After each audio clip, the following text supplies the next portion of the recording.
भारत एक कृषि प्रधान देश। भारत में भारतवासी चाष एक मौलिक वृत्ति। नमस्कार, मु सत्य। विगत एक वर्ष है प्रदान माध्यम माँ पीसी मु माँ मानू मार्केटिंग कर सहयोग करू। कंधमाल भारतर ओडिशा राज्य में एक आदिवासी बहुलपूर्ण जिला।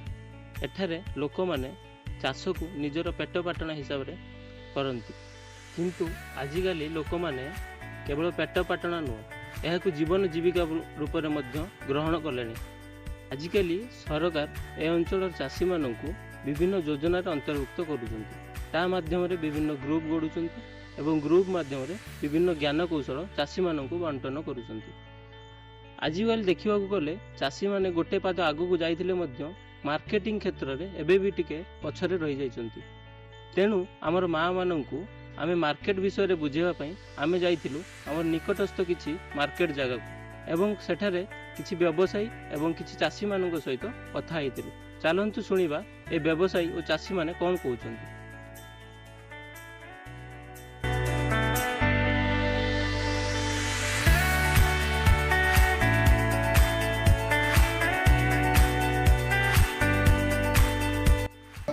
कवि सूर्य नगर मंडी एडा वेजिटेबल मंडी एडा प्रॉपर्ली आमर कवि सूर्य नगर महामयी मार्केट स्वप्नेश्वर मंदिर भितर अच्छी। ये प्रॉपर्ली 18टा गोदाम अच्छी पनीपरिया वेजिटेबल गोदाम बुझिपारे।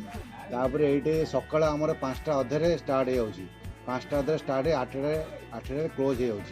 ये प्रॉपर्ली आमर ये 18-21 खंड गाँव लोकल पनीपरिया आस्था हो सब पनीपरिया लोकाल कटीडू आरंभ करी भेंडी तोड़ा मुनिगा जी लोकल भेजिटेबल अधिकांश हो आस्था हो। साइड बाहर ले अन्न पाले समस्त बाहर आस्था हो। तमिलनाडु मुनिगा गुहार मरीच बेंगलोर फुलकोबी बंधा टमाटो कटीपोटल हावड़ारू कटीपोटल कविश्वर नगर मार्केट मंडी हो 1972 आरंभ कर 2022 50 वर्ष आज लगभग 50 वर्ष कंप्लीट हो साल। आउटसाइड लोक 120 ରୁ 130 लोग आस्था होती आ बहुत एक्सेल लोक आस्था होती। एक्सेल गाड़ी जी माने गाँ जाए बुली बिकता से आस्था होती से प्रॉपर्ली जिनस से रेट रे डकाडकी बहुत जिन रेट डकाडी हो गोटे रेट था रेट लिमिट न था केत दिन को मार्केट रेट था से हिसाब से मार्केट पोजिशन देखिए रेट सेल करा दिन गोटे मार्केट रे गाड़ी संख्या नाई 20 ରୁ 25टा गाड़ी लगी सब भेराइट टमाटो गाड़ी हो समस्त बाली टमाटो गाड़ी हो टमाटो गाड़ी 5-6टा गाड़ी आस्था हो। आलू 3-4टा गाड़ी आलू गोदाम ये 2टा अच्छी 3-4टा आलू गाड़ी आस्था हो। मुनिगाले आस्था हो सबपर गाड़ी कम सब 20 ରୁ 22टा गाड़ी है तो से हिसाब से सेल हो। सकाल 5टा अधूर आरंभ कर 8टा 15 सब मार्केट क्लोज हो हिसाब जार जिन रिक्वायरमेंट अच्छी से कौन हो अधिकांश चाषी सेपट साइड माने कोरापुट हो चाहे फुलबाणी हो चाहे जेके हो चाहे केन्दुझर हो से माने कौन हो गंडे मुठे जिनस भाले से जिनस निजे बिक्री गले ठीक अच्छी किंतु जो बल्कि जिनस बाहर हो से सब सुविधा होची एडी आसिक सेल कर मंडी आणिक गाड़ी धरी आड़ी सेल कर निहाती इंपोर्टेंट कहीं गोटे जिनस फ्रेश जिनस आसिले फ्रेश जिनस सेल होगा निहाती इंपोर्टेंट से गोटे दिन गैप हो गले से जिनस प्रॉपर्ली सेल हेनी डाउन बिका से चाषी कह जिनस कम थी निजे गोटे बिकिदेले हाँ गोटे जिनस रिटेल बिकिदेले निजे चाषी बिकिदेले रोड साइड जो बिकुन से चलो किंतु जो बल्कि गाड़ी संख्या बाहर से चाषी की अनुरोध कराउछि किंतु चाषी प्रॉपर्ली मंडी धरी आसंतु प्रॉपर्ली सेल करा मंडी से मार्केट रे 300 ରୁ 350 लोक अच्छा नेबा चाहे ओडिशा पाखर हो ओडिशा बाहर हो फुलकोबी गाड़ी गोटे आस्था हो फुलकोबी नाई 300 ରୁ 400 पेट आस्था हो सेल होता हो प्रत्येक दिन अपडाउन होता हो माने सेल होता हो पचे जिनस किसी स्टॉक नहीं सब ठीक टाइम सेल होता है। मुझे एसोसिएटेड प्रधान संस्था जुड़ा बुझीपारे जुड़ा बर्तमान से रायगड़ा फुलबाणी कोरापुट केन्दुझर बालीगड़ा एति जिनस आस्था हो फुलबाणी अमृतभंडा बार्ता हो बीन्स बार्ता हो बायण किसी लगे मुझे बहुत जिनस इम्प्रूव हो अमृतभंडा आस्था हो फुलबाणी चाषी मैंने मुझे कथा गोटे जिनस गोटे प्रॉपर्ली पैकिंग कर प्रॉपर्ली जिन छोट भंडा के तोड़िए साइज भंडा तोड़िए रिजेक्ट भंडा जिते अच्छे अल्लाह पैकेट करिए ଭଲ ଭଣ୍ଡା ସବୁ ଗୋଟେ ପ୍ୟାକ୍ କରିକରି ଇଏ ସବୁବେଳେ ସେଇ ଜିନିଷ କଲେ ଗୋଟେ ସିଙ୍ଗଲ ମାନେ ଭଲ ପ୍ୟାକେଟ୍ ଭଲ ଭଣ୍ଡା କଲେ ସେଇଟା ଭଲ ରେଟ୍ ଯିବ।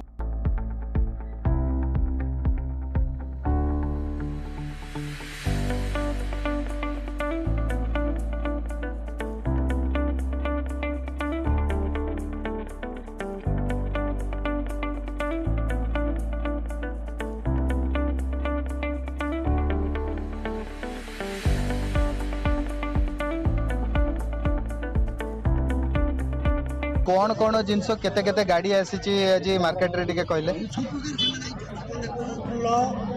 बोईतालु मुनिगा एपुलु जामी कंबला मुख्यतः आज माने जेमती हमें कहबा कि टमाटर किंबा बंधा कोबी आज टमाटर केते गाड़ी आसी 5 गाड़ी आउ बंधा केते गाड़ी आसी 3टा गाड़ी 3टा पिकअप कहउछन सब 15 टका नहीं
लोकल रे कोन आसुची भेंडी आसुची बैगण आसुची जनी आसुची टोटकी आसुची एठी कोन चासी आसी कि निजे देई कि जाउछन ना आपण गाड़ी चासी आसुची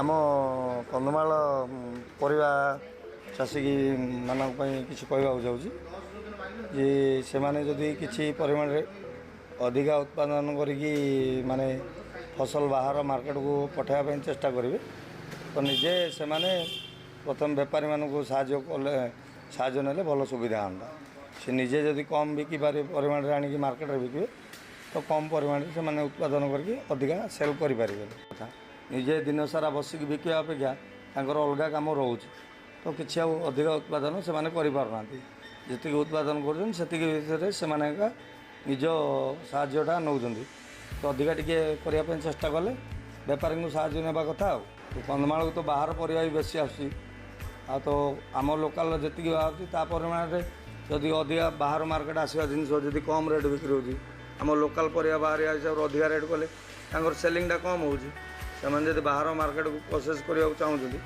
तो अधिका बाहर को नापी प्रोडक्ट अधिका करेंगे से अधिका लाभवान पाइबे आ यही सब मार्केट को देखी मापिसी एवं केवल फुलबाणी नुह ब्रह्मपुर हिंजिकाटू भुवनेश्वर बौद्ध एमती किसी मार्केट को एवं बिक्री करने आरंभ कला किंतु एबे भी मापिसी बिक्री बेले किसी असुविधार सम्मुखीन हो जहाँकि कम अमल बाहर जो आमर किसी गाड़ी भड़ार हुए तो लॉस हो पारे नष्ट होता जिनस नष्ट हो 50-60 जिनस हेतु एमती असुविधा ଯାହା ପାଇଁ ମାର୍କେଟ ସାଙ୍ଗରେ ମା ପିସିର ସମ୍ପର୍କ ଧୀରେ ଧୀରେ ଖରାପ ହେବାରେ ଲାଗିଛି। ତେଣୁ ଆମେ ଆଜିଠୁ ସଂକଳ୍ପ ନେବା କେମିତି ମା ପିସିର ସମ୍ପର୍କ ମାର୍କେଟ ସହିତ ଭଲ ରଖିବା ଏବଂ ବ୍ୟବସାୟ ଭଲ କରିବା। ଚାଲନ୍ତୁ ଏବେ ଶୁଣିବା ଜଣେ ଚାଷୀ କ'ଣ କହୁଛନ୍ତି ତାଙ୍କର ବ୍ୟବସାୟ ବିଷୟରେ। ଆଚ୍ଛା, ଆଜି ଯେମିତି 40 କିଲୋ ଆପଣ ବାଇଗଣ ଆଣିଛନ୍ତି, ଏମିତି ସବୁଦିନ 40 ନା ଅଧିକା ବାହାରିଲେ ବି ହେଲେ ଆଉ ବସିକି ବିକ୍ରି କରିବା? ଆଚ୍ଛା, ଆପଣ ଏଇଠି ବଜାରରେ ହେଲା ଦେଇ ଦେଉଛନ୍ତି, ଆଉ ଲାଭ ଏକା ହେଉଛି? ଭଲ ଜିନିଷ ଦେଲେ ଲାଭ ହେଉଛି। କେତେ କେତେ ଆଣିକି ଆପଣ ଦଉଛନ୍ତି? ଯୋଉ ଦିନ ଅଧିକା ବାହାରିଲା କେତେ କେତେ ବାହାରିଲେ? 50 କେଜି 50 କେଜି 80 ବାହାରିଲା 80 କେଜି ଯୋଉଦିନ ଯେତିକି ବାହାରିଲା ସେତିକି ଆଣି ଦିଆ ଯେତିକି ବାହାରିଲା ମାର୍କେଟରେ 5 କେଜି ବାହାରିଲା 5 କେଜି ଆଣି ଦିଆଯାଉଛି। ମୋ ନାଁ ସୁନନ୍ଦ କର, ଆମର ଗାଁ ହେଉଛି ବୁଢ଼ାଦାନୀ, ଜିପି ତୁଡ଼ି ପାଜୁ, ଆଉ ବ୍ଲକ ଫୁଲବାଣୀ। ଆଉ ମୋ ସ୍ତ୍ରୀଙ୍କ ନାଁ ହେଉଛି ରଜନୀ ପ୍ରଧାନ। ସ୍ତ୍ରୀ ଗ୍ରୁପରେ ଅଛନ୍ତି। ମା ପିସିରେ 2 ବର୍ଷ ହେଲାଣି ସିଏ ଅଛନ୍ତି। ତ ଆମେ ମା ପିସି ଯେତେବେଳେ ଆସିଲା ସେଠି ଆମେ କୁକୁଡ଼ା ଛେଳି ମା ପିସି ମାଧ୍ୟମରେ ବିକ୍ରି ବଟା କଲୁ। ଫାଷ୍ଟରେ ଆମେ ବିକି ଦେଉଥିଲୁ ବେପାରୀ ହାତରେ। ବେପାରୀ ଯେତେବେଳେ ଆସିଥିଲେ ସିଏ ତା'ର ଆନୁମାନିକ ସିଏ ଯେମିତି 1000 ଲାଭ ହେବ ସେଇ ହିସାବରେ ସିଏ ରେଟ୍ କମେଇକି ନେଉଥିଲା। କିନ୍ତୁ ମା ପିସି ଆସିଲା ପରେ ସିଏ ଆମକୁ ଉଚିତ ରେଟ୍ରେ ଓଜନ କିଲୋ ପ୍ରତି ଓଜନ କରିକି କେମିତି ଚାଷୀ ଲାଭବାନ ହେବେ ସେ ଉପରେ କରିକି ଆମେ ବିକିଛୁ। ଆମେ ଲାଭବାନ ହେଇଛୁ।